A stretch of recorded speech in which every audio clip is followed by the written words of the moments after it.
Nii, aga ma vaatan, et kell on täpselt 10:30. Nii, ma proovin kõikide osalejate mikrofonid lukku panna, et ma ainukesena rääkida saaks. Ja tere tulemast siis meie järjekorras 5. digiteenuste seminarile. Nii et 1,5 tunni pärast on meil juba pool tööd selles osas tehtud.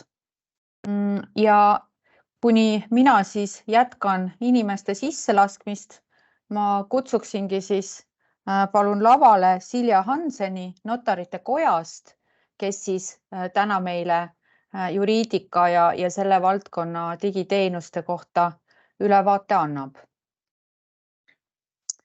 Nii et Silja, ma enne nägin teie slaide juba, et te võite alustada, aga vaatame kohe, et kus Silja, vot nii, super, aitäh. Ja mina siis jätkan nagu tehniliste ülesannetega ja jään vait nüüd. Tere kõigile. Minu nimi on Silja Hansen ja olen notarikandidaat. Oman pikaajalist juristi ja notari asendajana notaribüroos töötamise kogemust. Ja olen siiani praktiseerinud mitte IT-spetsialistina, vaid nii-öelda tavalise inimesena uusi infotehnoloogilisi lahendusi igapäevases töös notaribüroos. Ja täna räägin teile lähemalt elektroonilisel teel notariaaltoimingute tegemise võimalusest ehk kaugtõestamisest ja Notarite Koja iseteenindusportaalist ning ka pärimisregistrist. Pärast eelpool nimetatud teemade kohta ülevaate andmist käsitlen elulisi teemakohaseid kaasuseid, mida ma olen tänaseks ette valmistanud. Annan teile ka natukene kaasamõtlemisaega ja vaatasin üle teie poolt esitatud küsimused ja teemad. Aitäh teile, kes edastasid neid. Ja nendele küsimustele, mis puudutavad otseselt tänast seminari teemat, saate seminari käigus vastused. Muude küsimuste osas julgustan pöörduma otse notari poole eelneva konsultatsiooni saamiseks või notaribüroo poole. Kui teil on vaja sisulist nõu saada konkreetse tehinguga seoses, näiteks testamenti tegemisel või abieluvaralepingu sõlmimisel või pärimisasjaga seoses, mis teemasid siin oli välja toodud. Nõustamine kuulub notari töö hulka ja notari tasu tehingu tõestamisel hõlmab kliendi õigusalast nõustamist. Kui soovite eelnevalt tehingu projekti, aga pole veel kindel, et tehing toimub, siis ka selline võimalus on olemas. Tehingu projekti koostamise eest on ette nähtud notaritasu seaduses tasu. See on pool tasust, mis oleks olnud tõestamise korral. Kui notar on võtnud tasu notariaalakti projekti koostamise eest ja sellele järgneb toimingu tegemine sama notari poolt, arvab notar tehingu tõestamisel notari tasust maha juba tasutud notariaalakti projekti tasu. Et seega ei lähe kallimaks maksma kliendile, kui eelnevalt notariga või notaribüroo juristiga konsulteerite ja pärast sama notari juures tehingu tõestamine toimub. Niisiis täna käsitletavad teemad on pigem tehnilist laadi ja tutvustan teile Notarite Koja digiteenuseid. Korraldusliku poole pealt veel, et slaidid, mida koolituse käigus ekraanile kuvan, neid on võimalik saata pärast koolitust ka meili teel osalejatele. Et Madeleine, selline võimalus on meil olemas, jah. Ja kõige lõpus siis peaks meil jääma aega ka üle, et ma saan vastata teie küsimustele, mis on chati kaudu, et suhtlusakna kaudu laekunud. Ja nüüd siis tänaste teemade juurde. Sissejuhatuseks räägin natuke notari ametist. Notaril on oluline roll isikute, füüsiliste isikute, juriidiliste isikute, riigi ja kohaliku omavalitsuse õigussuhete õiguskindluse tagamisel. Ja notar on avalik õigusliku ameti kandja.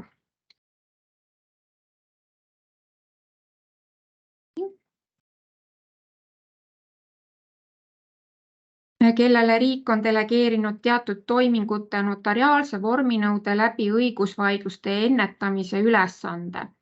Et seadus on siis ette näinud teatud toimingutele notariaalse vorminõude. Eestis on 15 notari tööpiirkonda. Notari tööpiirkonnaks on maakond ja tänase seisuga töötab Eestis kokku 87 notarit. Notarite arvu ja tööpiirkonnad määrab kindlaks Justiitsministeerium. Notar nimetatakse ametisse eluaegselt. Notarite põhiliseks tegevusvaldkonnaks on isikute jaoks oluliste tsiviilõiguslike tehingute tõestamine.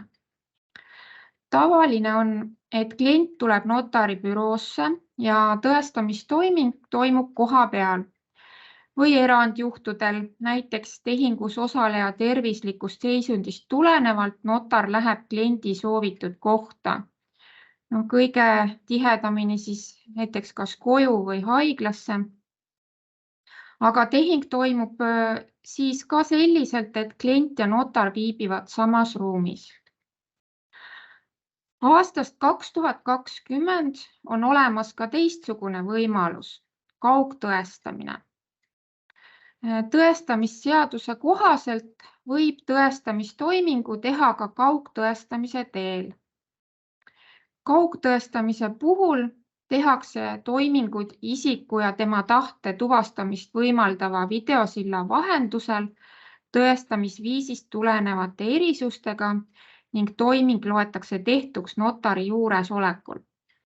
Notar ja tehingus osalejad allkirjastavad notariaalakti digitaalallkirjaga.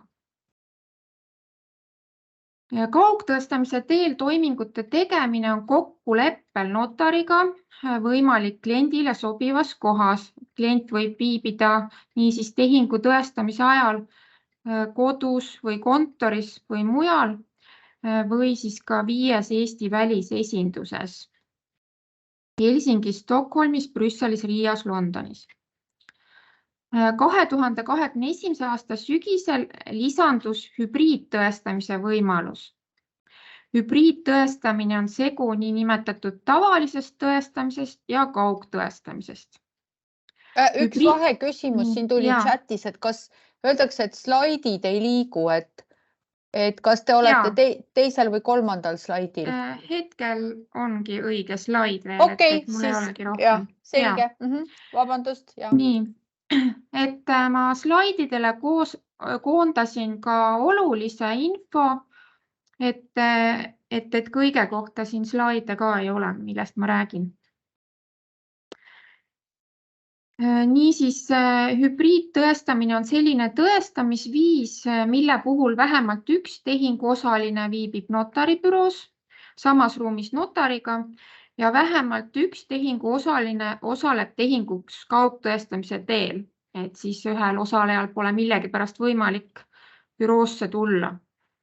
Ja notaribüroos asuv klient allkirjastab paberil notariaalakti ja videosilla vahendusel osalenud klient allkirjastab sama teksti digitaalselt. Ja notar allkirjastab eksemplarid nii paberil kui ka digitaalse eksemplari ning paberil eksemplar ja digitaalse eksemplari välja prinditud ärakiri säilitatakse notari paberarhiivis.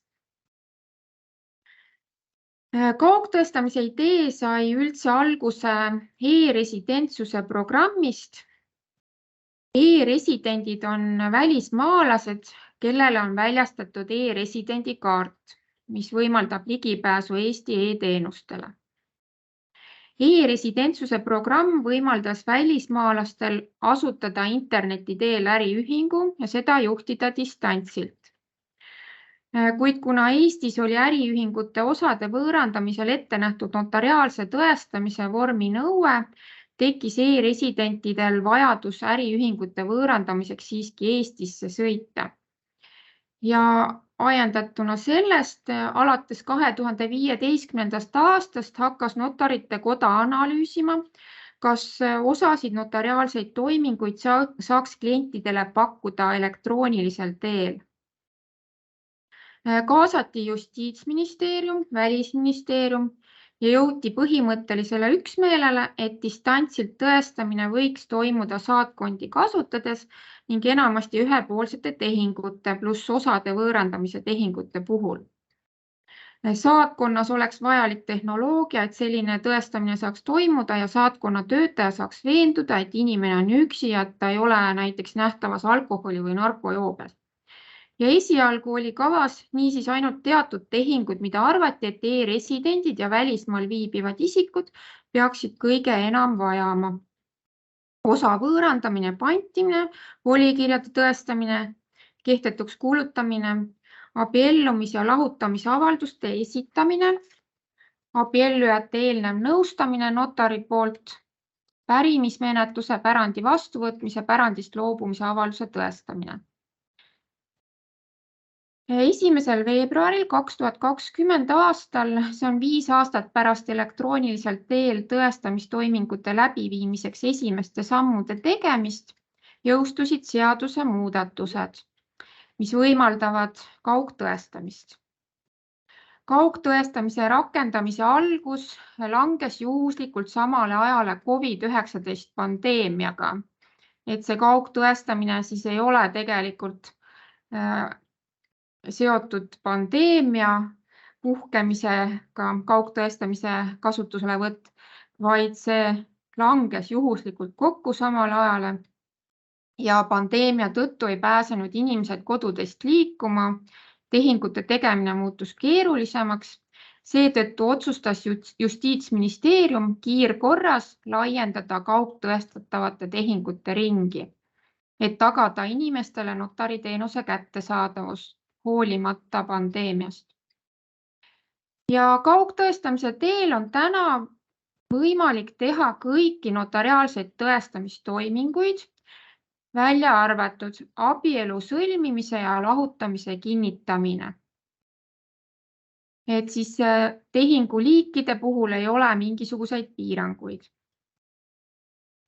Kaugtõestamise näol on tegemist võimaluse, mitte kohustusega, seda peab siis rõhutama. Kas konkreetse toimingu tegemine on kaugtõestamise teel võimalik, otsustab notar.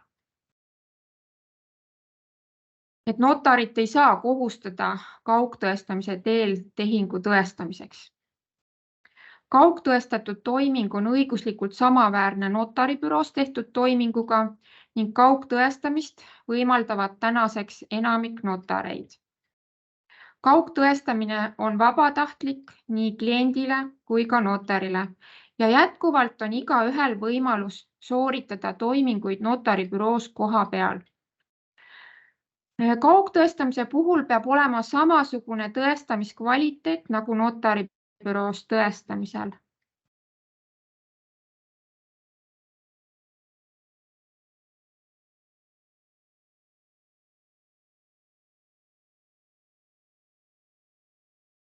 Notar peab samamoodi tuvastama isiku, nõustama, abistama klienti korrektsete soovitud tagajärgi toovate tsiviilõiguslike suhete kujundamisel, et ennetada kohtuvaidlusi. Notar peab tagama tõestatud asjaolude ja tehingute vastavuse õigusaktidele ja headele kommetele. Kaugtõestamine pole kindlasti võrreldav suhtluse või toimingu tegemisega Skype'i või Zoomi vahendusel.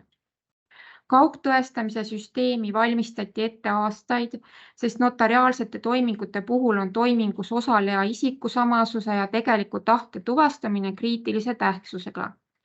Kui notaril pole võimalik täielikult veenduda isikusamasuses ja inimese soovis tehingut teha, ei saa ta ka tehingut tõestada. Millised on kaugtõestamise riskid? Esiteks, notar peab tuvastama tehingut kaugtõestada sooviva inimese isikusamasuse. Juhul, kui isikusamasuse tuvastamine ei ole võimalik katkendliku internetilevi või videoühenduse tõttu, võib notar tehingu tegemise katkestada. See tähendab, soovitud tehingut ei saa sellisel juhul tõestada.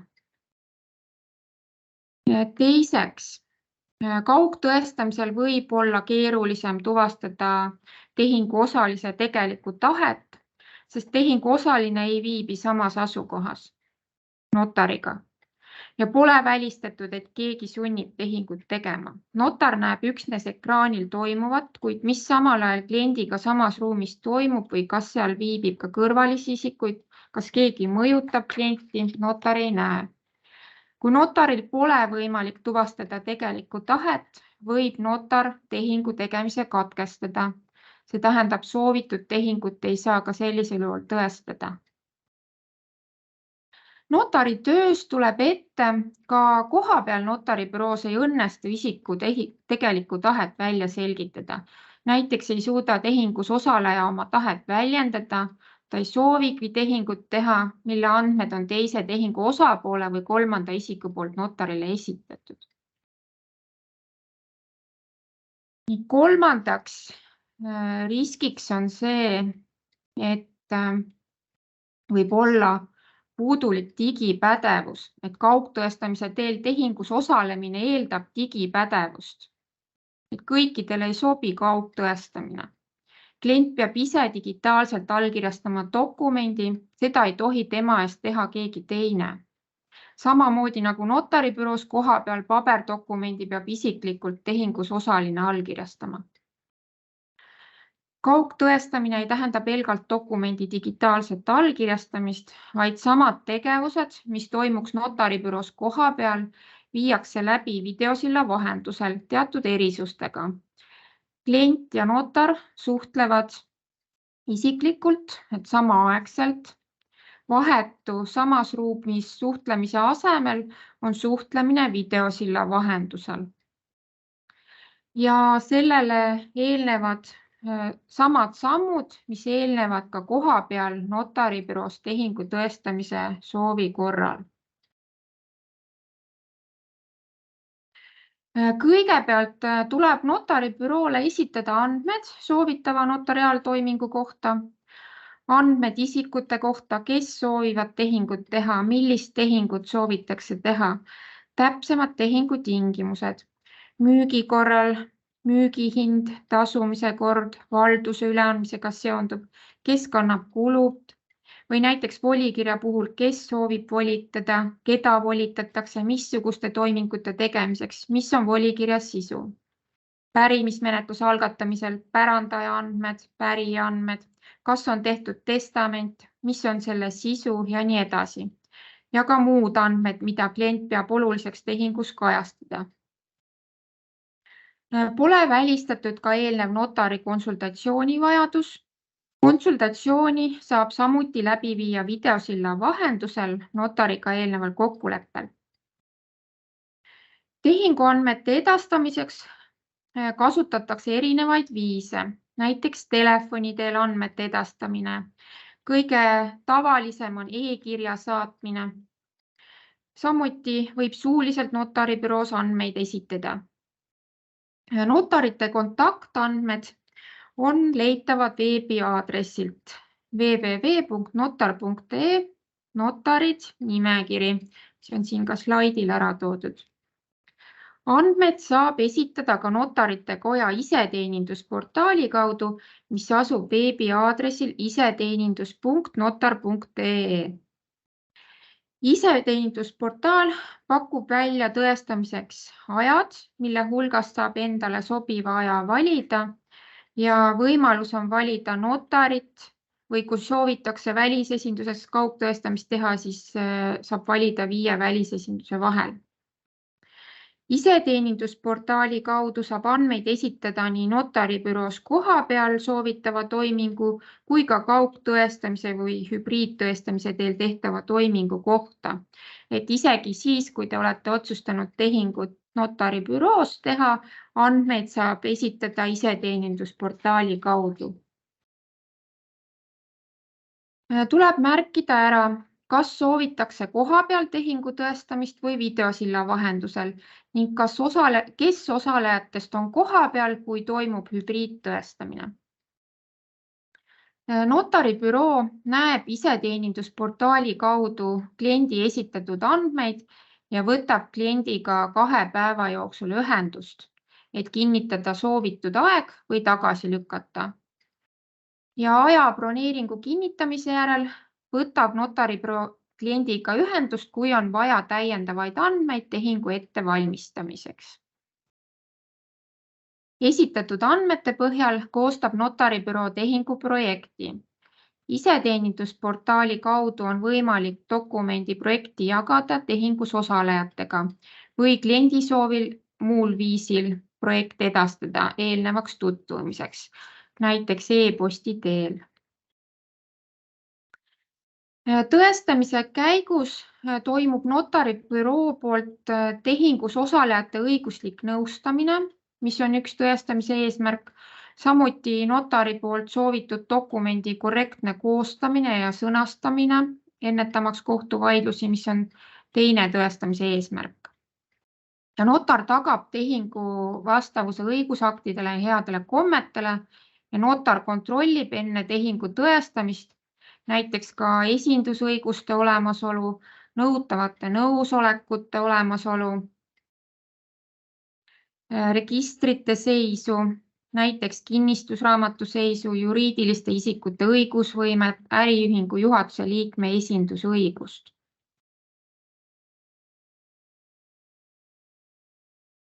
Kaugtõestamise ebaõnnestumisel tehniliste probleemide tõttu kaasneb asjatu ajakulu kliendile ja notarile ning tehingu tegemise jätkuva soovi korral tuleb kokku leppida uus aeg, näiteks notaribüroos kohapeal tehingu tõestamiseks.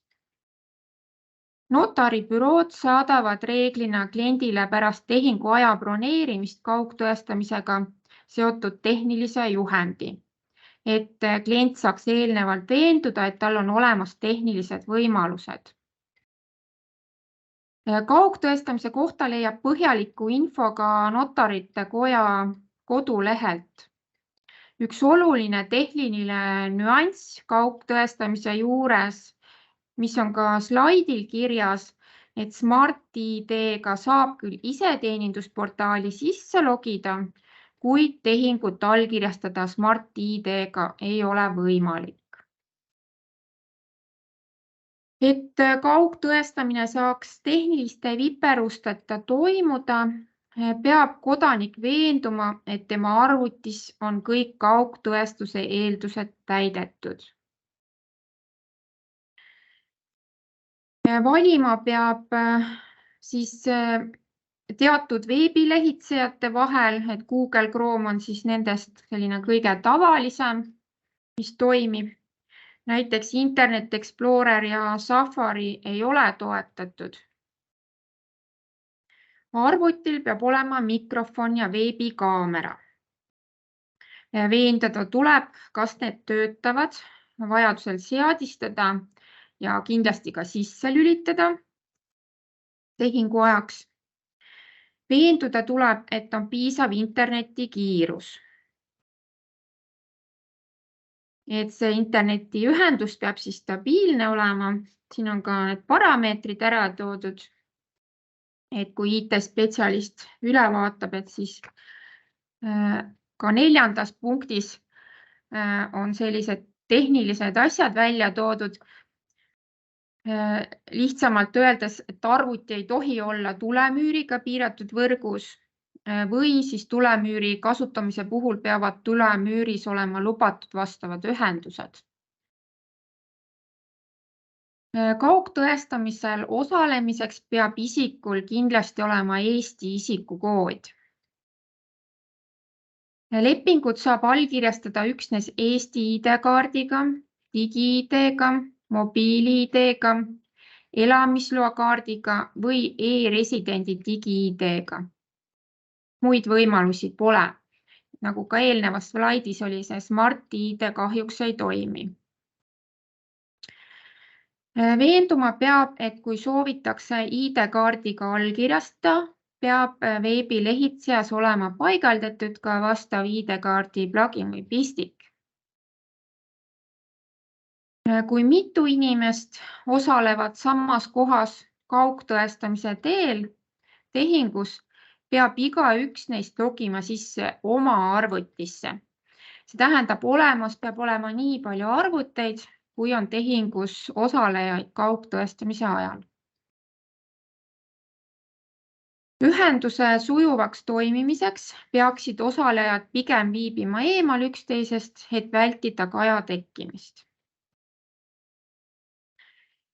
Soovitav on varem, mitte samal päeval tehinguga, kontrollida e-notari iseteeninduses kaugtõestamise võimalikkust konkreetse arvutiga, läbides kaugtõestamise valmisoleku test. Kontrollimiseks tuleb sisse logida ja klikkida kaugtõestuse valmisoleku test ja saab teha testi, mille eduka läbimise korral saab olla kindel, et selle arvutiga samas kohas tehingu tõestamine on võimalik.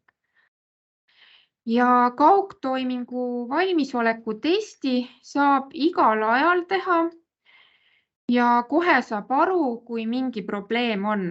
Et isegi kui te ei ole veel aega broneerinud või notaribüroo ei ole kinnitanud aega, siis testi saab teha notar.ee veebilehe kaudu. Kontrolli lõpus annab test märku, kas olete läbinud testi edukalt ja saate teha kaugtõestust selle arvutiga või on puuduseid, siis seda testi tulemused näitavad, et mis võib probleemiks olla. Kui mitu isikut samaaegselt kavatsevad kaugtõestamisel samas ruumis erinevate arvutitega osaleda, on soovitav koos samaaegselt test teha, et veenduda, kas internetiühendus on piisavalt kiire. Hiljem päriselt kaugtõestamist tehes tuleks sama arvutit kasutada ning samamoodi osaleda tehingus, näiteks mitte minna teise ruumi või ruuterist eemale, mis võib muuta internetiühenduse ebapiisavaks. 24 tundi enne kaugtõestamist kuvatakse iseteenindusportaalis Minu tehingud all teade kaugtõestusega tehingu algusaeg on lähenemas ja orienteeruvalt 15 minutit enne kokkulepitud tehingu algusaega saab klient iseteenindusportaalis vajutada nupule kinnitan, et olen kaugtõestuseks valmis. Ja pärast selle nupu vajutamist tekib siis nupp alusta näotuvastust. Nimelt notarile on kaugtõestamisel isikusamasuse tuvastamisel abiks Eestis arendatud Veriff biomeetriline näotuvastustehnoloogia. Notar peab küll ise ka veenduma, et isik on sama ja kontrollima isiku näopilti ja selle vastavust siis sellele, mis paistab siis Politsei- ja Piirivalveameti andmebaasi lehe peal. Aga abiks on ka Veriff. Et Veriff leht kuvatakse samas keeles, milles klient kasutab iseteenindusportaali. Vajadusel saab selle keele valikut muuta, siis eesti, inglise või vene keele vahel saab valida. See näotuvastus ei ole kohustuslik, et kui notar tunneb klienti või on varem juba sama klient tehinguid teinud, siis notar ei pea seda näotuvastust panema teile, aga näotuvastus käib siis nii, et kõigepealt tuleb valida isikut tõendava dokumendi väljastanud riik, et Eesti, siis isikut tõendava dokumendi liik, mille alusel klient soovib näotuvastust teha. Ja pärast dokumendiliigi valimist tuleb järgida programmi juhiseid teha veebikaamera abil fotod. Et see juhis kõik kuvatakse ekraanile, et ma siia selle kohta slaidi ei teinud. Natukene tutvustan teile seda, et näotuvastuse ajal tuleb siis esitada dokumendi originaal, lubatud ei ole prinditud koopiad ega fotod. Ja kui klient on iseteenindusportaali sisse loginud ID-kaardiga siis Veriffi näotuvastuse ajaks võib ID-kaardi lugejast eemaldada, kasutada seda dokumendina isiku tuvastamisel. Et ei pea olema teist lisadokumenti, kui te olete varasemalt ID-kaardiga sisse loginud. Kõigi vajalike sammude läbimise järel teavitab programm klienti kontrollimise alustamisest. Seejärel suunab programm kliendi iseteeninduskeskkonda ja jääb näotuvastuse tulemuste ootele. Sel ajal ei tohi klient iseteenindusportaalist lahkuda, vastasel juhul näotuvastusprotsess katkeb. Kui näotuvastus ebaõnnestub, kuvatakse põhjus kliendile ning klikkides nupule alusta näotuvastust on võimalik näotuvastust korrata. Näotuvastuse eduka läbimise korral saadetakse see info notarile ning kaugtõestamisega on võimalik alustada. Kokkulepitud ajal algatab notar videosilla kaudu toimingu tegemise. Notar tutvustab osalejatele tehingut.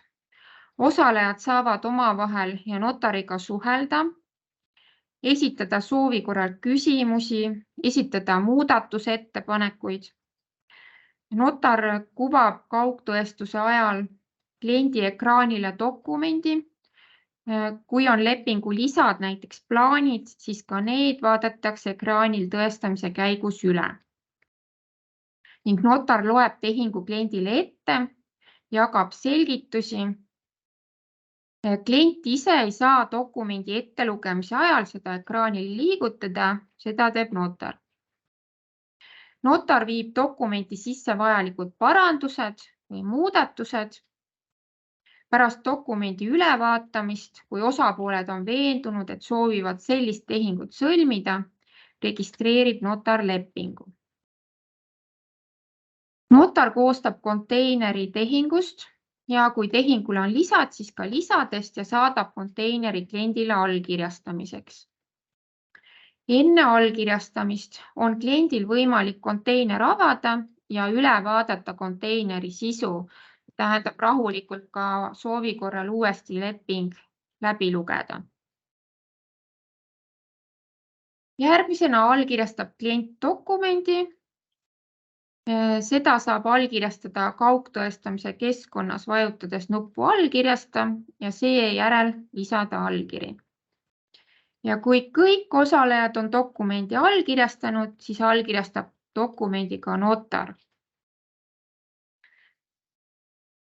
Hübriidtõestamise puhul siis allkirjastab notar nii digitaalse kui ka pabereksemplari, et kui üks osapool on notaribüroos, siis allkirjastab notar ka selle sama pabereksemplari.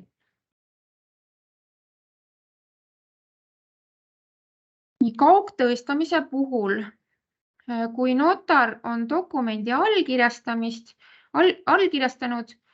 muutub see osalejatele kättesaadavaks ning seda on võimalik koheselt alla laadida või hiljem kätte saada ka Notarite Koja iseteenindusportaali www.notar.ee kaudu või riigiportaali eesti.ee kaudu. Et nendes portaalides on siis näha mitte ainult kaugtõestatud dokumendid, vaid ka muud notariaalselt tõestatud toimingud.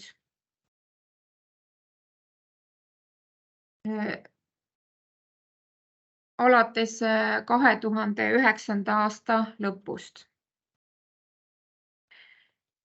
Hübriidtõestamise teel tehtud tehingu digitaalne ärakiri ei ole kohe kättesaadav erinevalt kaugtõestamise ärakirjast, vaid see ilmub siis päeva jooksul nähtavaks portaali kaudu, nagu ka teised notariaalaktid, mida siis kohapeal notaribüroos tõestatakse. Aga kaugtõestatud dokumenti saab siis ka alla laadida kohe vahetult peale seda, kui notar on lepingu allkirjastanud.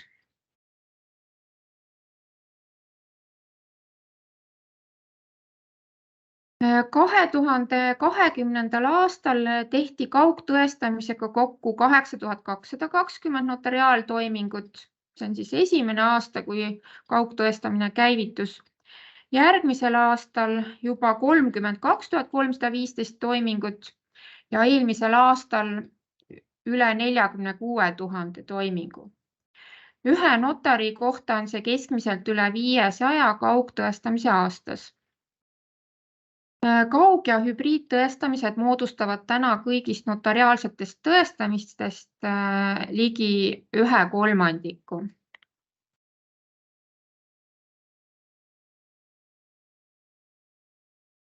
Nii, nüüd küsimusi on, siis neid vaataks kõige lõpus. Ja ma lähen järgmise teemaga edasi, on siis pärimisregister. Mis on pärimisregister? Pärimisregister on elektrooniline register, kuhu kantakse andmed pärimismenetluste, pärimistunnistuste, pärandvara ühisusest osa võõrandamise, testamentide, pärimislepingute ja pärandvara hoiumeetmete kohta. Ja pärimisseaduse kohaselt pärimisregister on elektrooniline andmekogu, mille eesmärk on aidata kaasa pärimismenetluse korrektsele läbiviimisele ning pärija ja pärandaja õiguste kaitse tagamisele. Võimaldada dokumentide ja andmete elektroonilist säilimist, edastamist ning avalikkuse informeerimist. Alates 2015. aastast peab pärimisregistrit Notarite Koda ja registrit peetakse sellest ajast vaid elektrooniliselt.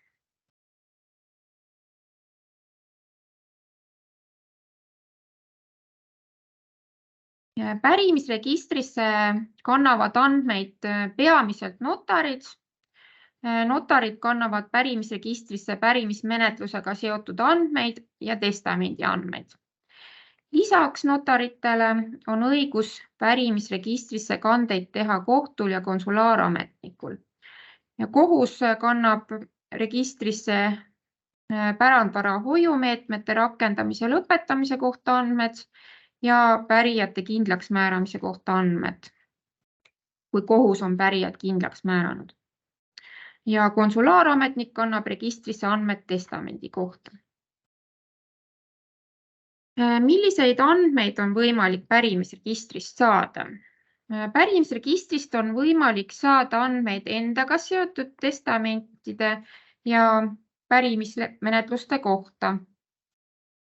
Et siis enda kohta te saate igal ajal päringuid teha, logides sisse pärimisregistrisse.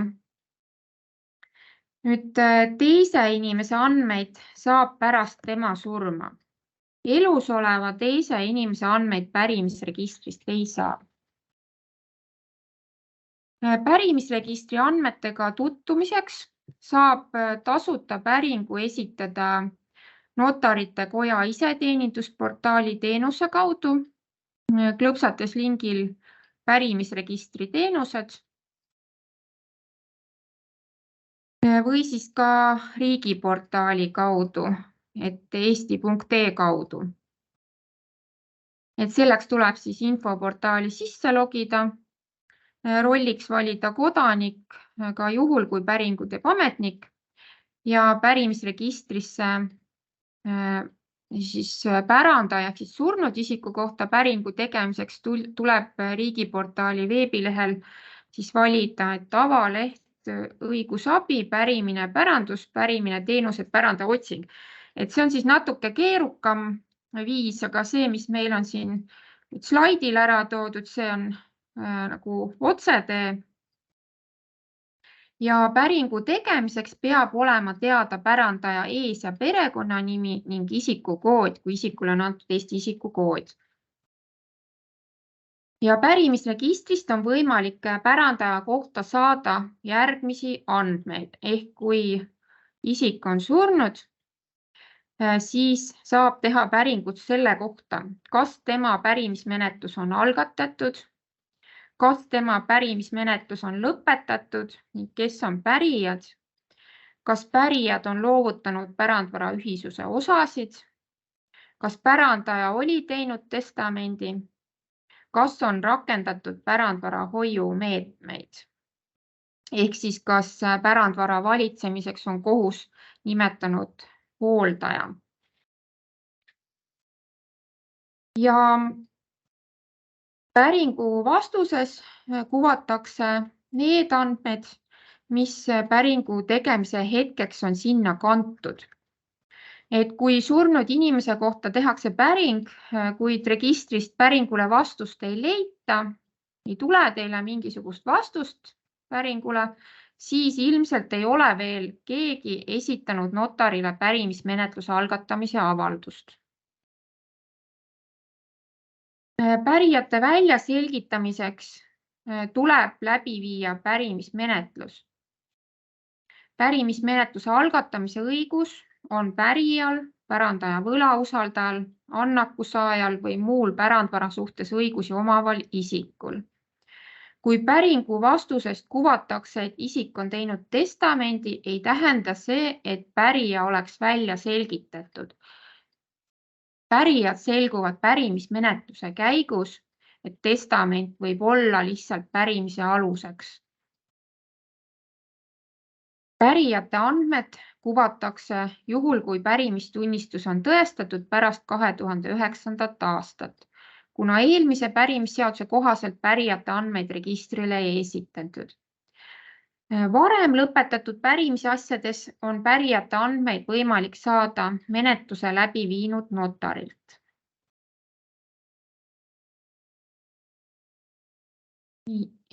Nüüd pärimisregister annab võimaluse saata igal inimesel enda koduse testamendi teadet.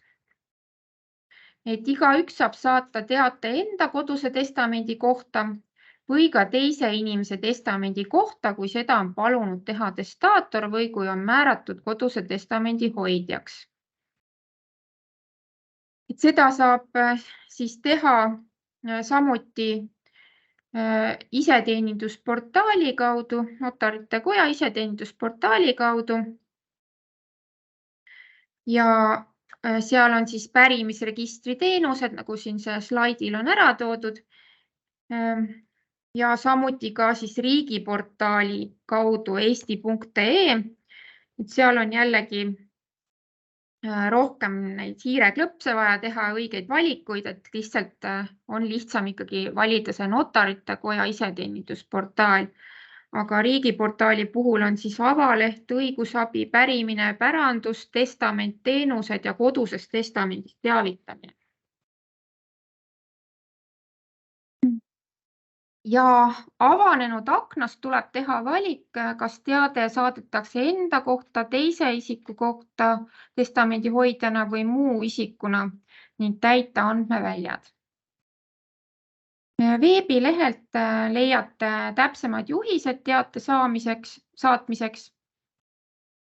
Et siis olgu siis veel kord öeldud, et saab nii enda koduse testamendi kui ka teise inimese testamendi kohta teateid saata. Et seal saab siis täpsemalt märkida, et kus siis testament asub, et see oleks võimalik üles leida.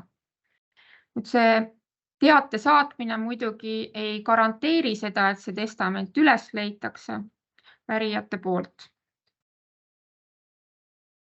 Kuhu peab pöörduma, kui portaali kaudu päringut teha ei saa või siis andmeid ei leia? Et juhul, kui ei ole võimalik pärandaja andmeid veebilehe kaudu otsida, siis on võimalik pärimisregistri andmetega tutvuda notaribüroos. Et siis selleks tuleb pöörduda notaribüroo poole ja ükskõik millise notaribüroo poole.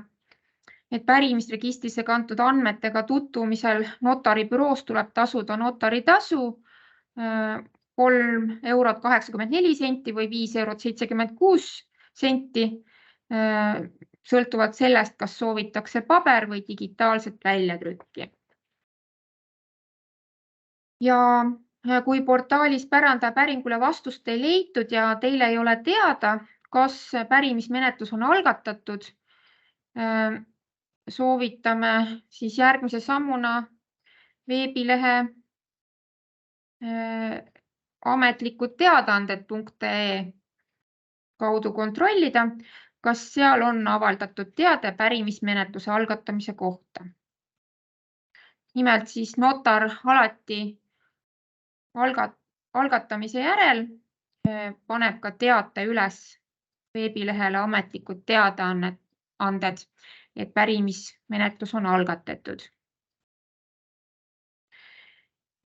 Ja kui seal on avaldatud teade, siis on sealt näha, milline notar viib läbi antud isiku pärimismenetlust ja info saamiseks saate pöörduda selle notari poole, kes siis seda pärimismenetlust läbi viib.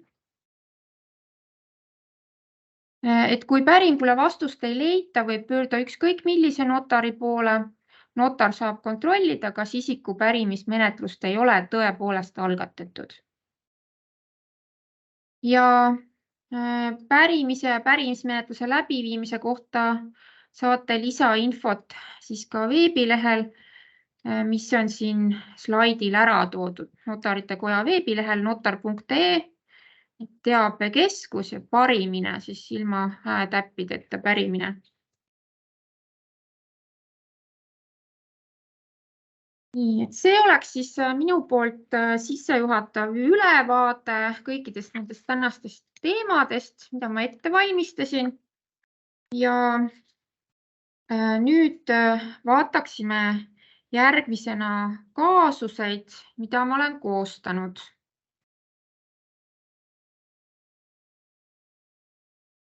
Nii. Kuvasin ekraanile esimese kaasuse. Loen teile ka ette, et Eesti kodanik Ülo elab uue naisega Soomes. Ülo on lubanud teha testamendi ja jätta oma tütrele Liinale pärandusena Haapsalus asuva korteri.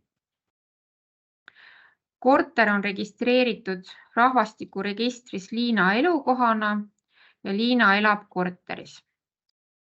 Liina ei julge isalt küsida, aga ta tahab olla veendunud, et tema kasuks on testament tehtud, kuna ta tahab kindlust, et ta saab ka pärast isa surma korteris edasi elada. Selline eluline situatsioon.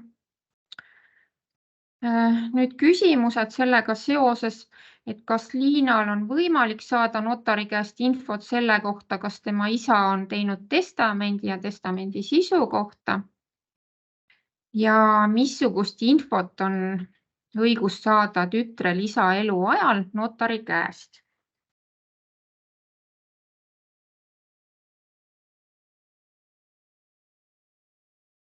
Nii. Siin on üks kommentaar, et infot ei saa, sest isa on veel elus. Jaa, see on päris õige. Et Liinale siis tulekski selgitada, et testamendi tegemise kohta saab infot isa eluajal ainult Ülo enda käest. Et ka notariaadiseaduse kohaselt on siis saladuse hoidmise kohustus notaril ja notar on kohustatud saladuses hoidma talle seoses ametitegevusega teatavaks saanud andmed. See kohustus jääb siis püsima ka pärast notari ametist lahkumist. Laieneb notaribüroo töötajatele, tõlkidele, teistele isikutele, kellele on juurdepääs nimetatud andmetele. Ja ka seadusest tulenevalt siis on täpselt kirjas, et notar võib avaldada andmeid testamendi olemasolu ja sisu kohta ainult pärast testaatori surma ja pärast ühe abikaasa surma võib notar avaldada andmeid abikaasade vastastikuse testamendi olemasolu ja surnud abikaasa tehtud korralduste kohta. Et lisaks veel, et siia juurde, et testamendi tegemine on isiku vaba tahe ja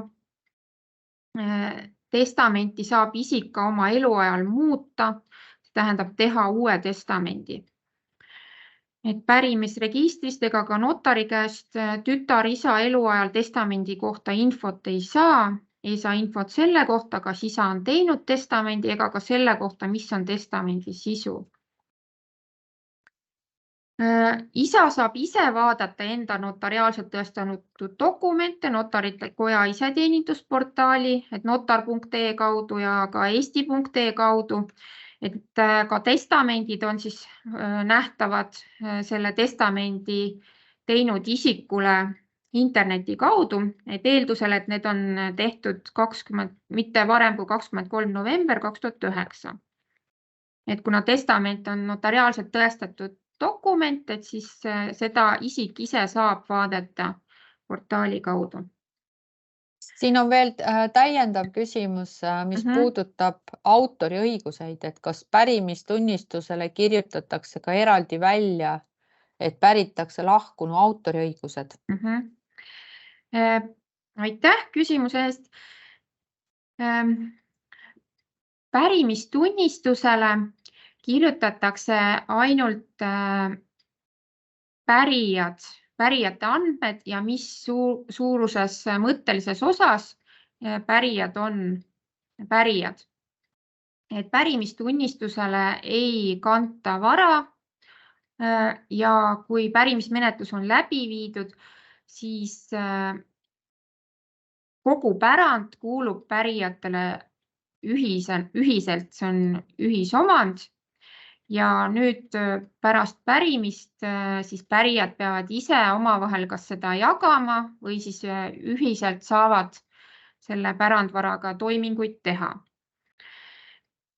Võimalik, et kellelegi on eraldi jäetud mingisugune konkreetne ese või õigus. Näiteks ongi kellelegi määratud autoriõigustega seoses tulenevad hüved.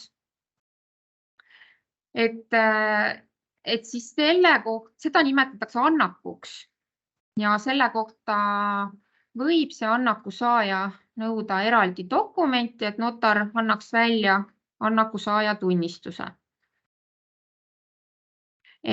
Aga pärimistunnistusele vara ei kanta. Et vara loetelu ei pruugi olla ka täielik isegi pärimismenetluse läbiviimise lõpus. Et kui ka hiljem näiteks selgub midagi, et see on ka pärandvara hulgas, siis see lihtsalt kuulub kõikidele pärijatele ühiselt. Või kui on üks pärija, siis temale.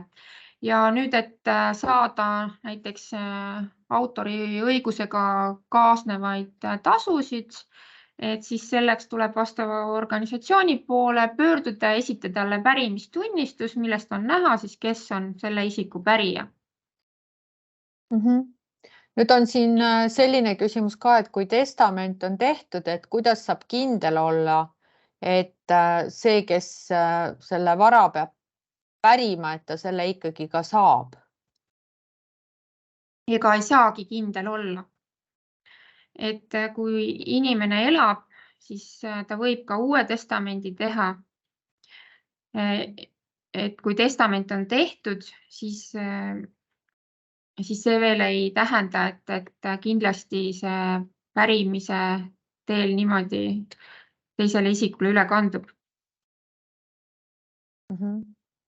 Nii, siin on jutt annaku teemal, aga siin ma näen, et keegi jagab ka Vikipeedias, aga võib-olla siis räägime paari sõnaga, mis asi see annak on? No annak on siis selline konkreetne ese, mis tuleb siis pärandvarast eraldada ja pärandaja peab selle üle andma.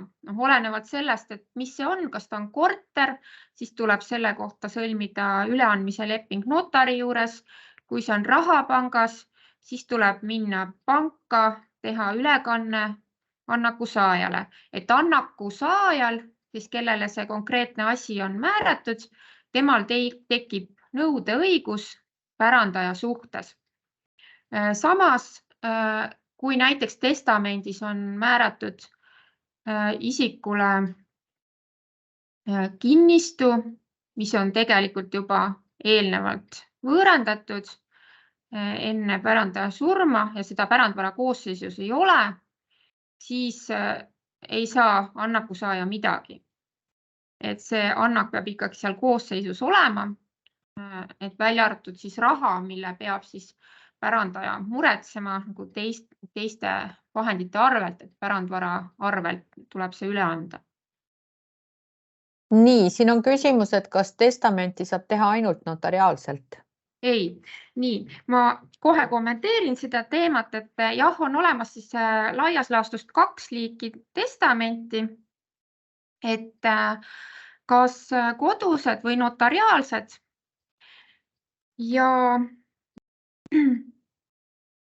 kodune testament võib siis olla kas tunnistajate juuresolekul alla kirjutatud või siis otsast lõpuni omakäeliselt kirjutatud testament.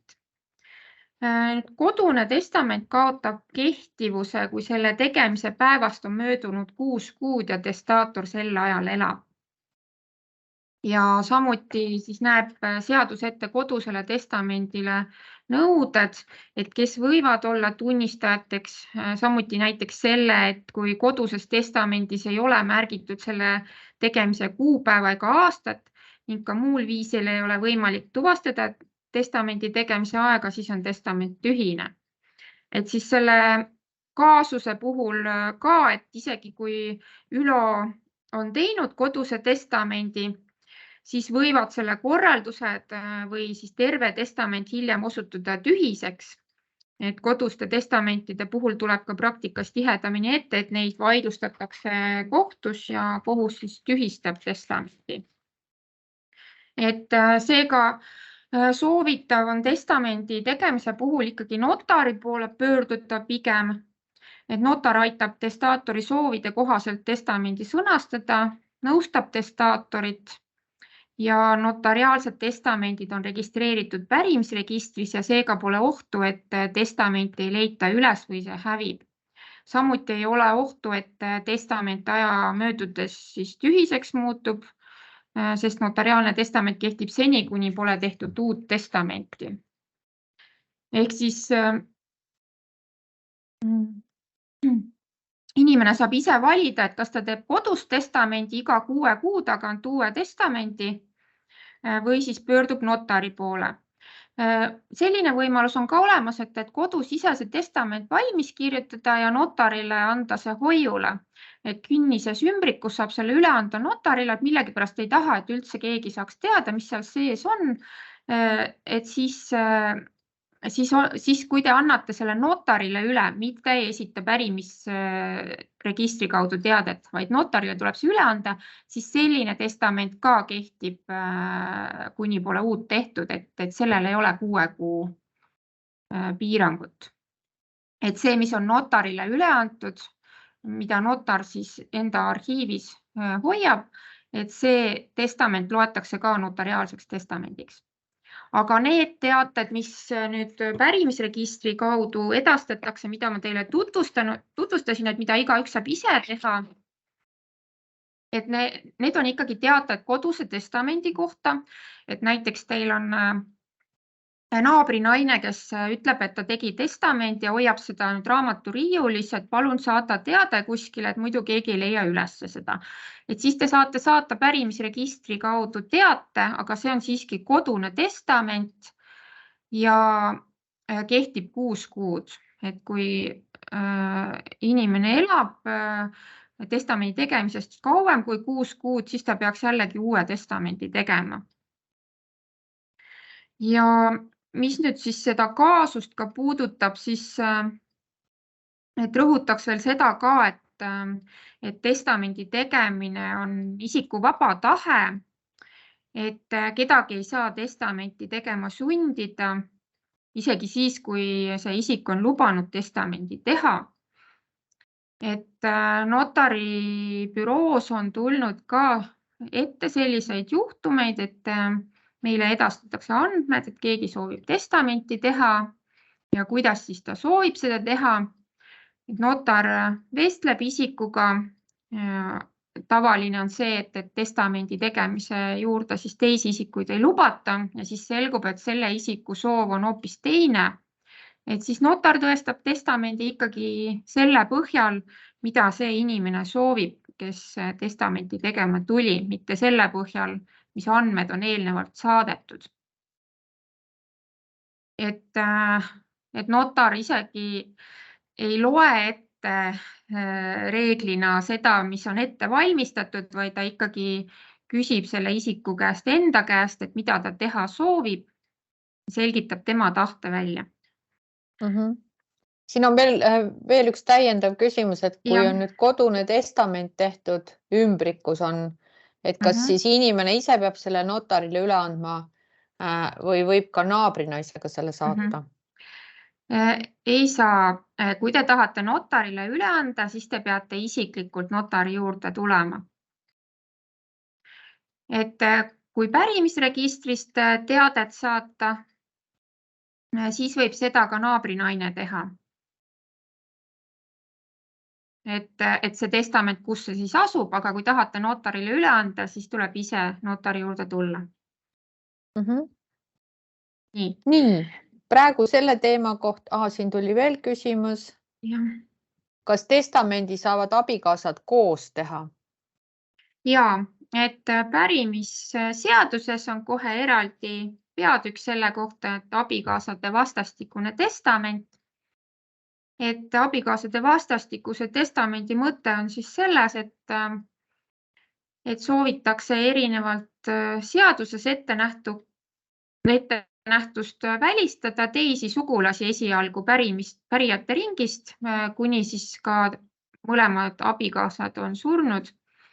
Et siis, kes enne kaob, et siis selle pärija on kõigepealt teine abikaasa ja siis koos saab ka määrata, et kes siis lõpuks on pärijad. Et aga abikaasade vastastikune testament on selles mõttes eriline testament, et sellele kehtib notariaalse tõestamise vorminõue. Et seda nüüd ei saa ise kodus teha. Et kui tahate abikaasade vastastikust testamenti teha, siis pöörduge notari poole. Tema aitab selle koostada ja abikaasade vastastikusel testamendil on ka eriline tühistamise protseduur. Et tühistada saab siis kas abikaasad mõlemad koos, kui notari juurde tulevad, või siis kui üks soovib tühistada, siis ainult notari kaudu tuleb saata teade teisele osapoolele. Ja kui teine abikaasa kätte saab teate, siis on alles testament tühistatud. Et üksinda ja salaja ei saa seda abikaasade vastastikust testamenti ka tühistada. Ja kui uue testamendi teeb üks abikaasa üksinda, siis see uus testament ei kehti. Kehtib ikkagi vastastikune testament, kui seda pole tühistatud.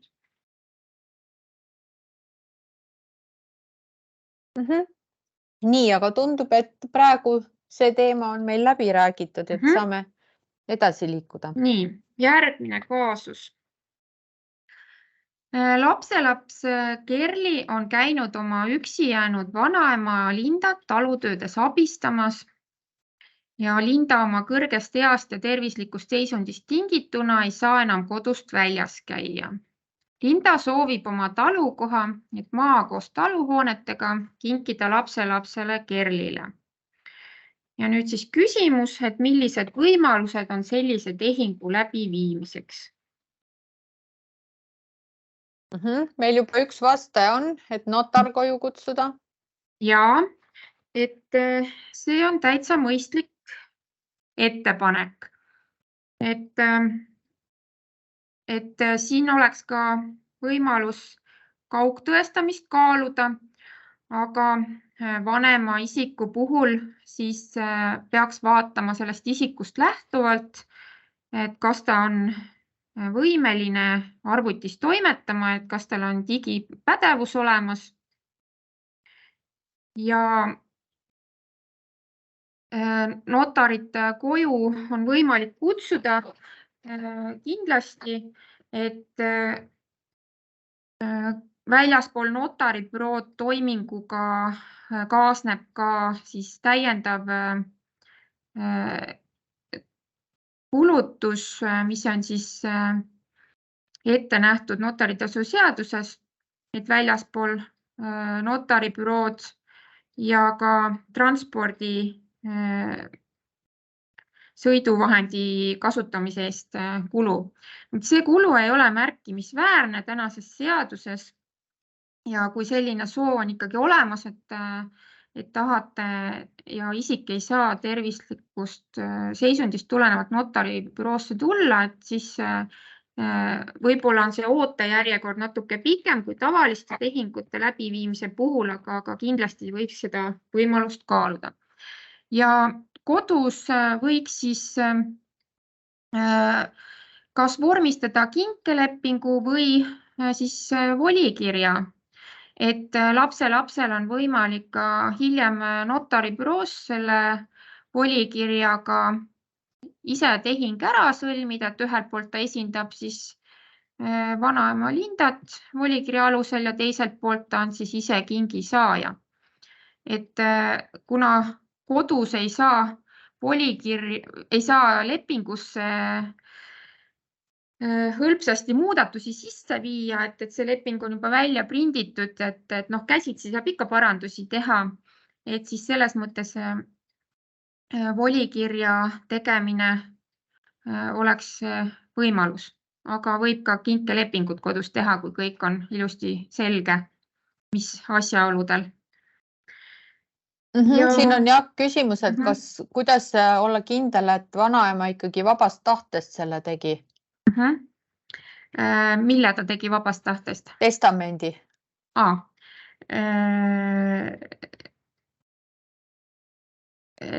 Hetkel me rääkisime siin, et kinkeleping on teema, et nüüd testament. Juba ma vaatan, siin chatis liigub jutt juba koduse testamendi suunas, nii et okei, selge. Nii, ma võin korraks kommenteerida, see oli eelmise kaasuse kohta ilmselt veel lisaküsimus, et notarile esitatakse koduseid testamente, siis notar võtab selle testamendi vastu ja see läheb pärimistoimikusse ja notar teavitab seadusjärgseid pärijaid, kes siis muidu oleksid pärinud, kui testamenti poleks tehtud, testamendi tegemisest, et on testament tehtud, pluss teavitab testamendi vaidlustamise õigusest. Et alati on võimalus testamenti vaidlustada ja see, et kui kellelgi on kahtlus, et vanaema nüüd ise ei kirjutanud sinna alla või keegi sundis teda, siis selliste probleemide jaoks on lahendus siis kohtuvaidlus. Et siis need, kes arvavad, et nende õigusi on rikutud, saavad kohtu poole pöörduda ja kohus siis otsustab, kas testament kehtib või mitte. Et ei ole tõesti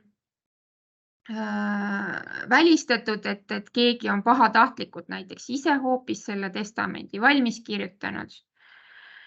Ja siis sellisel juhul on kohtu kaudu võimalus seda testamenti vaidlustada ja kohus võib selle tühiseks tunnistada. Aga notar ei saa seda otsustada, et kas isik tegi selle testamendi ise või mitte. Et kui keegi tahab vaidlustada, siis ta peab kohtu poole pöörduma, siis selleks ajaks peatatakse pärimismenetlus, tunnistust ei anta välja, kuni on see kohtuvaidlus lõppenud. No siin tekkiski küsimus, et kuidas kõik need seadusjärgsed pärijad notar üles leiab? Notar teavitab rahvastikuregistri andmete alusel pärijaid ja sellepärast on ka oluline, et isikutel oleksid õiged kontaktid rahvastikuregistris. Täna on väga sage notarite praktika, kui nad kasutavad e-posti aadresse, mis on rahvastikuregistris, et need peaksid siis kõigil õiged olema, aga see, kes pärimismenetlust algatab, tema kohustus on ka notarile anda õiged ja kehtivad aadressid ja e-posti aadressid.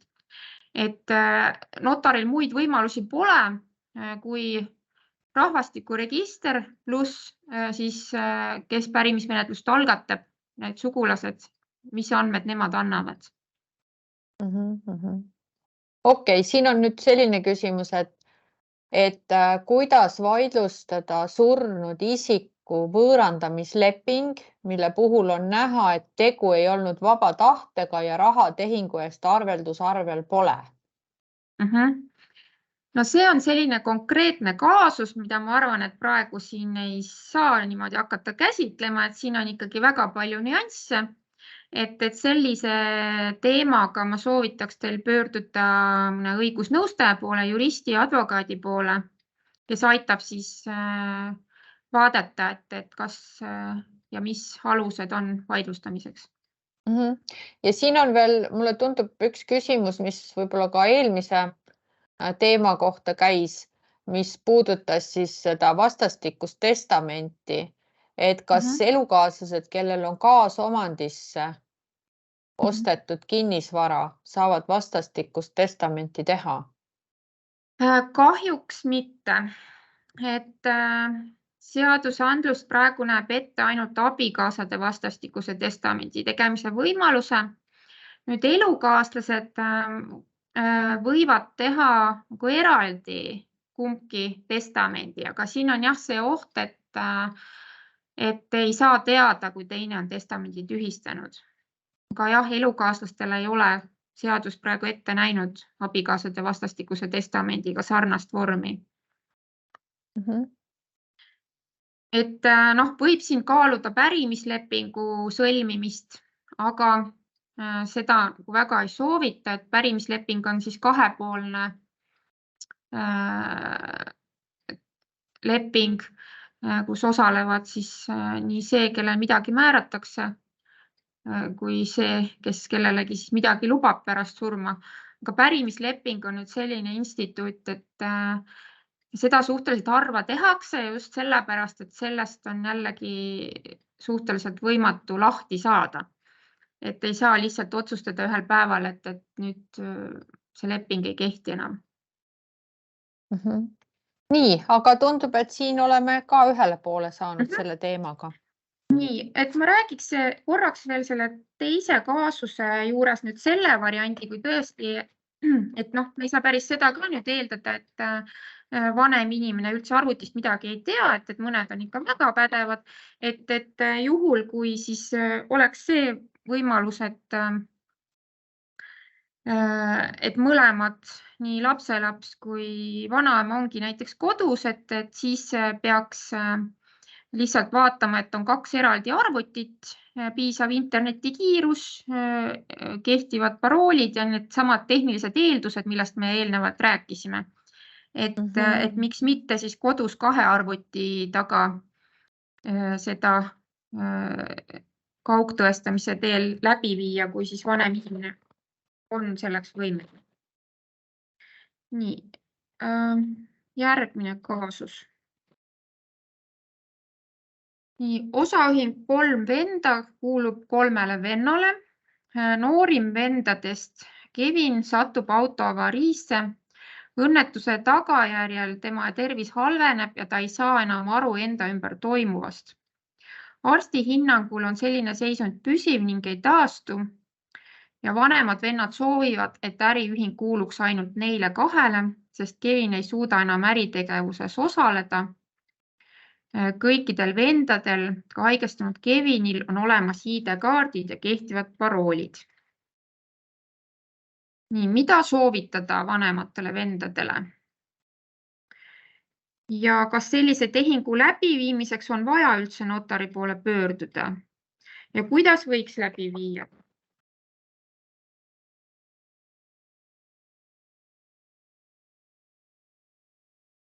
Kommenteeriksin nüüd seda, et üldjuhul on osaühingu osa võõrandamise käsutustehingul notariaalne vorminõue. Ehk praegu on siis tegemist sellise olukorraga, kus kaks venda sooviksid endale saada osaühingute osalust, mis praegu kuulub Kevinile. Ja välja arvatud siis osaühingute puhul, mille osad on registreeritud Eesti väärtpaberite keskregistris ja teiseks osaühingute puhul, mille osakapital on 10 000 eurot ja kapital on sisse makstud ja põhikirjas on siis loobutud käsutustehingu notariaalsest vorminõudest. et alates 1. augustist 2020 saab siis 10 000 eurose osakapitaliga osaühingu puhul loobuda notariaalsest vorminõudest. Aga kui me siis eeldame, et on niinimetatud tavaline põhikiri ja tavaline osaühing, siis peab osa võõrandamise tehingu vormistama notari juures, et notar peab tõestama lepingu. Nii, ja kuidas siin nüüd arvamused on, et mis nüüd soovitada siis vendadele? Nii, siin on üks soovitus, et tuleb määrata kohtu poolt Kevinile eestkostja. Et ega praegu ausalt öelda teisi soovitusi siin ei oskakski rohkem pakkuda. Et jah, et kui ikkagi on teada, et selline seisund on püsiv, et siis tuleks eestkostja määrata ja lisaks siis näeb seadus ka ette, et eestkostja ei või kohtu eelneva nõusolekuta sõlmida ettevõtte iseseisva osa omandamisele või võõrandamisele suunatud lepingut. Mis siis tähendab seda, et lisaks sellele eestkostja määramisele tuleks siis kohtust kohe taotleda ka tehingu jaoks nõusolekut. Ehk siis kohus otsustab, et kas see nõusolek antakse. Ilmselt kui see mõistlikute tingimustega tehakse see võõrandamine, et makstakse raha selle osaluse eest Kevini kontole, et siis miks mitte, et ilmselt siis ei ole ka kohtul põhjust nõusolekut mitte anda. Et jah, siis eestkostja määramine ja teiseks tuleks ka kohtult nõusolekut konkreetseks tehinguks nõuda. No siin on veel üks selline mõte, et äritegevus iseenesest katki ei jää, kui need teised vennad jätkavad ja kas Kevini osa võib muutuda pärandvaraks? Seni, kuni Kevin elab, ta ikkagi ei ole pärandvara. Et jah, et Kevin võib nii-öelda nagu olla seal vaikiv osanik ja kui juhatuses on need kõik vennad, et siis edasi saavad teised vennad ju tõesti teha igapäevast majandustegevust. Nüüd selliste otsuste vastuvõtmine, mis eeldaks kõikide osanike nõusolekut, selline poleks võimalik, et mis väljuvad siis igapäevasest majandustegevuse raamist. Aga jah, et põhimõtteliselt edasi saaks ikkagi tegutseda, et ei pea selle osa võõrandamisega tegelema. Ja vastavalt võib see Kevin seal osanik ka edasi olla. Jah, siin on veel kommentaar, et kui juhatuses on kahel vennal enamus, et siis saab otsuseid langetada. Jah, et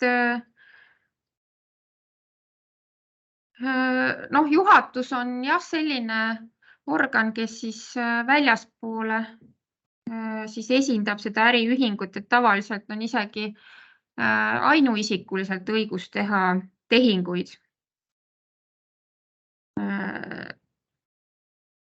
Et mis on siis igapäevane majandustegevus. Jah, ta pidas omanike silmas, jah, mitte juhatust. Ahah, omanike.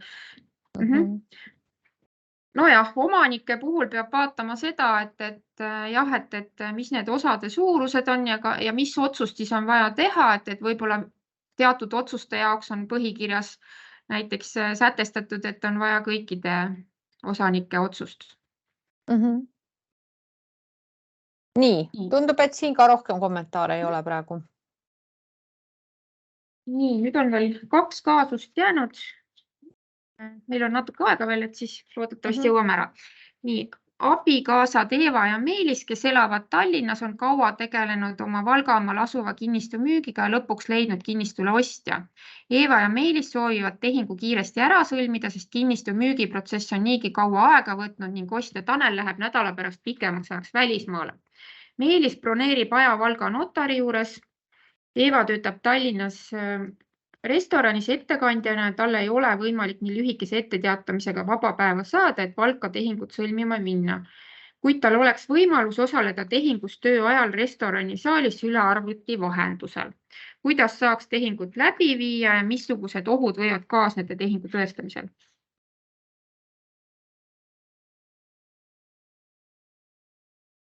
Nii, aga ma võib-olla siis ise kiirelt kommenteerin.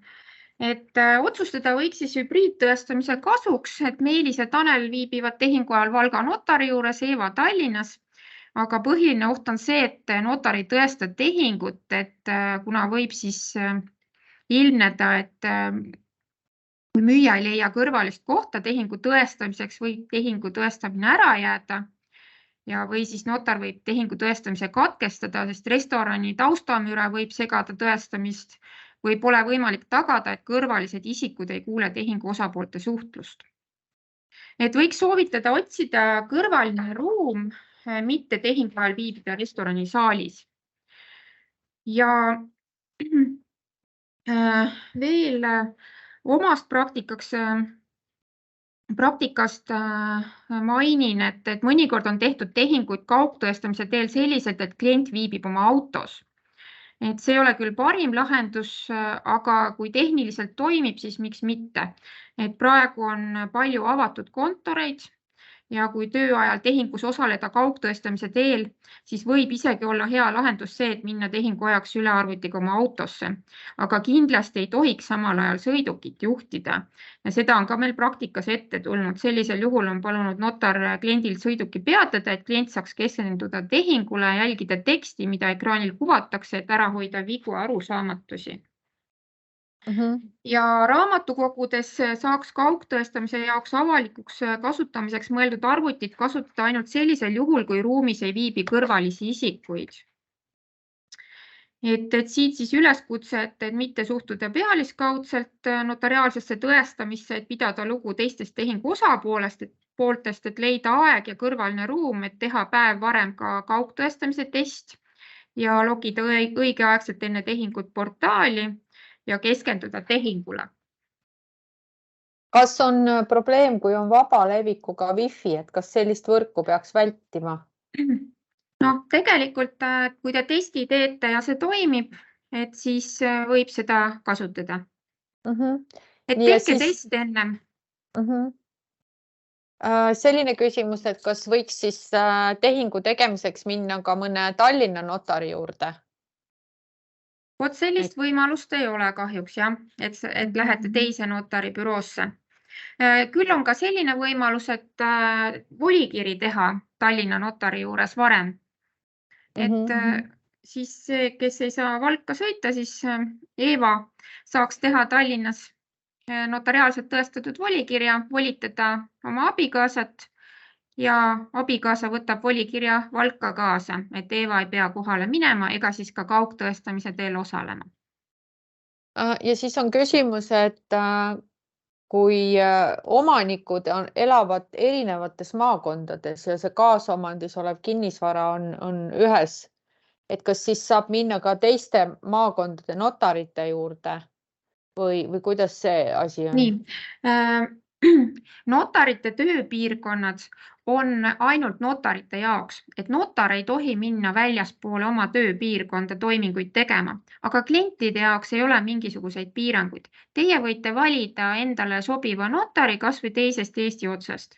Et samamoodi siis kaugtõestamise puhul te võite ise asuda Tartus ja notar võib hoopis olla Kuressaares või siis meil on tihti nüüd panga esindajad, et ei ole ju väikestes linnades pankade esindajaid alati saada, siis panga esindaja võib hoopis Narvas olla, osapooled on Tartus notari büroos ja ka tehing saab tõestatud hübriidtõestamise teel. et mingeid piiranguid ei ole notari valikul, et valige teile sobiv notar. Et kellel aeg on, et seal iseteenindusportaalist, see, millest ka juttu oli, et kui te saate ka sealt vaadata, et kellel on nagu lähimad ajad või siis helistada notaribüroodesse, et teil on konkreetset aega vaja siis üle küsida. Nii, aga vaatame viimase kaasuse nüüd veel. Nii, vanem härra Elmar käis umbes 10 aastat tagasi naabriga notari juures. Ta ei mäleta täpselt, mis oli selle dokumendi sisu, mille ta allkirjastas. Samuti ei mäleta Elmar, kas ta sai endale dokumendist paberärakirja või on ta selle ära kaotanud. Nii, milline on Elmarile kõige lihtsam ja tasuta viis dokumendi sisu teada saamiseks? Nii, vastus oleks siis, et Elmar ise saab vaadata ID-kaardiga enda notariaalselt tõestatud dokumente Notarite Koja iseteenindusportaali www.notar.ee kaudu või siis ka oli eesti.ee kaudu. Ja samuti saab siis salvestada oma arvutisse, edastada e-posti teel kolmandatele isikutele, aga tuleks siiski arvestada sellega, et notariaalsed dokumendid on konfidentsiaalsed. Kolmandatele isikutele edastamiseks peab olema kõigi tehingu osapoolte nõusolek. Ja portaali kaudu ei ole võimalik leida dokumente, mis ei ole notari poolt tõestatud, millel notar on kinnitanud vaid allkirja õigsust. See tähendab, ei ole tõestatud tehing, et on ka sellised lihtsamad toimingud, millel soovitakse ainult allkirja kinnitada, vot need ei saa portaalist näha. Ja võimalus on siis Elmaril võtta ühendust ka naabriga, näiteks naabrilt küsida lepinguid, kui naaber oli lepingu osapool või kui naabril ei ole lepingu ärakirja, siis paluda, et tema vaataks Notari Koja iseteenindusportaalist. Nii, selge, aga siis mul on algusest tuli siia chati paar küsimust, et siis ma ei eksitanud ettekannet ja see on tagasi kaugtuvastuse juurde. Ja küsimus on selles, et kas eraldi arvutid on nõue, et kui senini on siis ühisvara puhul abikaasad olnud samas arvutis, eriti kui üks nagu ei tunne arvutit nii hästi. Ja kõik peavad olema ise sisse loginud eraldi arvutitesse. Okei. Ja siis oli kommentaar, et see näotuvastuse juhend on vaid inglisekeelne. Kindlasti ei ole, et on eestikeelne ikkagi. Te saate valida seal seda keelt. Et kui see näotuvastus algab, siis on võimalik sealt keel valida. Et juhul, kui ta viskab nagu selle ingliskeelse ette, siis saab sealt ära vahetada eestikeelseks. Okei. Nii, aga ma vaatan, et me oleme hästi täpselt jõudnud. Suur aitäh Siljale väga sisuka ja kasuliku ettekande eest. Info ja slaidid me paneme siis Google Classroomi, nii nagu ikka. Ja siis loodetavasti kohtume teiega juba järgmistel digiteenuste seminaridel. Järgmisel kolmapäeval on siis juba järgmine. Nii et suur aitäh osalejatele, suur aitäh Siljale ja kaunist päeva kõikidele. Head päeva. Nägemist.